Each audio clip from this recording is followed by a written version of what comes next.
Welcome back to Data Driven Recruiting. My name is Sophia Beck, and today we have a special guest, Michael. Could you give us a quick intro for our audience? Hi, I'm Michael Newman. I'm the Director of Engineering here at CodeSignal. I've been a professional software engineer for, I guess, about 6 years now, and I've been an engineering manager for probably the last 5 years on and off as well. So I've spent a lot of that time both hands-on and as a manager working on stuff from healthcare software to virtual reality applications to now technical assessments here at CodeSignal. Great. Yeah, so today we will talk about how you crack the technical hiring. So as someone who's been a hiring manager as well as an interviewer and as a director of engineering who builds assessment solution, could you kind of tell us, I guess, take us from the very beginning. So what has been your experience as an engineering manager before you had technical assessment tool and then after? Yeah, I mean, I think the biggest struggle is that it's hard to predict how people are going to do at the next stage of the interview process, right? And there are so many qualified candidates out there, but there are also many, many candidates who maybe aren't as qualified, and you need to be able to distinguish them, and hopefully to do so without using too much of your engineering team's time. So you're looking to have a way to automatically tell whether someone is going to do well in your phone interview, whether they're going to do well in the on-site after they do the phone interview, and at each step trying to improve your ability to tell how they're going to do at the next step. So I think really time is the biggest challenge and figuring out efficient ways to use the engineering team's time. I see. Yeah, and maybe we go back to kind of a much higher level. So when you are trying to hire engineers, like what are important factors that go into the hiring decision making process? I mean, you can elaborate on the technical portion as well as the non-technical portion. So what are you looking for? Yeah, I mean, that's a great question. And actually, when we started talking about what the interview process would look like here at CodeSignal, we met as an engineering team to think about what attributes we cared about in a future coworker that compared to other attributes that we don't care about as much. Yeah. So we kind of had a list of things we might care about, and we each ranked them and compared our lists to see what made sense for us. And the things that we found we all agreed mattered were coding skill, problem-solving skill, communication, and the ability to learn new things. Interestingly, the things that we almost unanimously rated lowly were things like prior familiarity with our stack.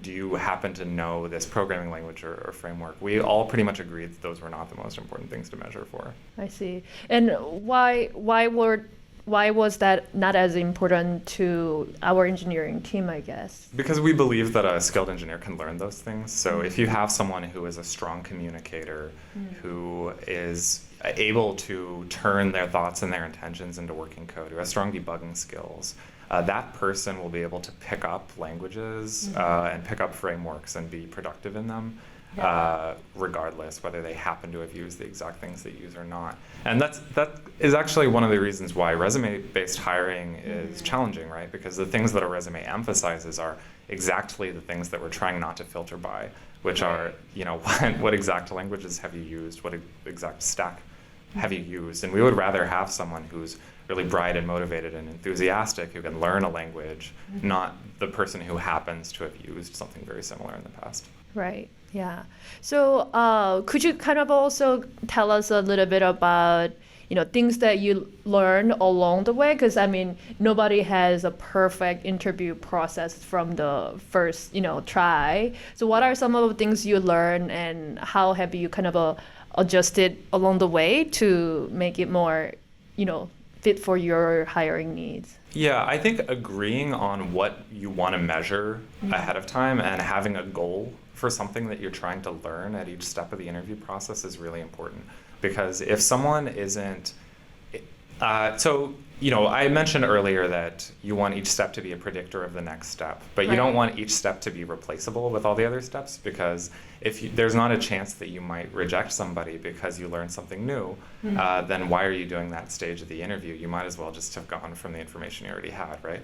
So you have a limited amount of time to spend. At the end of the onsite, you want to be able to make a decision confidently and not think, let's bring them back for a second onsite, or what else haven't we measured? We should do a trial period. That's not great. That means you haven't calibrated your onsite correctly. So at each stage, we want to make sure that we have an idea that someone does something well, okay, let's move on, but we're also measuring something that we haven't measured before, so that we're using the limited time that we have with each candidate efficiently. So having an interview plan that specifies who's measuring what skill at what stage before starting the interview. That's exactly right. So whether it's the first stage, a technical assessment, something that they do on their own time, that's really good for measuring basic problem solving, coding, generalist implementation, and debugging skills. When we actually get an engineer on the phone to do a phone interview, that's a great time to start measuring more human skills. Like, can you communicate effectively with another engineer? Can you adapt to changing requirements, software design requirements? How adaptable and flexible are you? Things that are harder to measure in a test. And when we do the on-site, we hit another spectrum of things, like, can you do more realistic projects that might take a little longer? Can you learn something new or work with something that is unfamiliar to you, and other things that may be harder to measure in the other stages of the interview process. I see. Oh, that's actually really good kind of an overview of also the hiring process. So maybe kind of a fill in the complete process. So very, very beginning, before candidate starts the first take-home test, how do you decide who gets invited to the process? Do you still look at resume, or how do you go about it? Yeah, so with inbound applicants, I try to be very willing to send the certification test out to anyone who applies, unless there's a a really basic mismatch, like they're not going to graduate for another year, or they're looking for an internship. In that case, we don't. But otherwise, the whole point is that we're trying to go beyond resumes and give everybody a chance to show their skill and interview all kinds of candidates from all kinds of backgrounds. So we're not filtering people by school or by, did they go to a boot camp versus this, CS university, is it a top ranked school? We don't filter for stuff like that, unless it's just a really, really basic role mismatch. Like they obviously wanted to be working on something else. Yeah. So maybe could you share also then, it sounds like, that is kind of the ideal situation. You want candidates to kind of have opportunity to show you what they can do before thinking about, did you have this on the resume or not? So have you come across any candidates who are very strong technically, but didn't necessarily have the perfect resume? And well, what is the perfect resume, really? But definitely a ton. I think many of the candidates who do well in our interview process have what I would consider to be non-traditional backgrounds. They're not coming out of, these so-called top 10 CS universities necessarily. A lot of them have changed careers and have gotten into, started doing something else, transitioned, realized that they had a love of programming or software development, transition to something else, whether it's through a boot camp or some other means, or even going back to school in some cases, and sort of all kinds of different backgrounds. I think almost everyone who has done well in our interview process so far has something about their resume where you could say, well, it's not a perfect resume, but again, what does that really mean? Yeah. Well, that's really interesting. If you have any, parting thoughts that you want to share with our audience about how they can kind of, leverage your experience and learning to their technical hiring, could you share a few thoughts? A few thoughts. Know what you're trying to measure. Have a goal for each step of the interview process. Don't waste the candidate's time, and consider people with all kinds of different backgrounds. Some of the best people I've ever worked with, managers and coworkers, have had no degree at all or come from all kinds of different backgrounds. Some of the most motivated people I've worked with started out doing something else and learned later in life that they wanted to get into programming.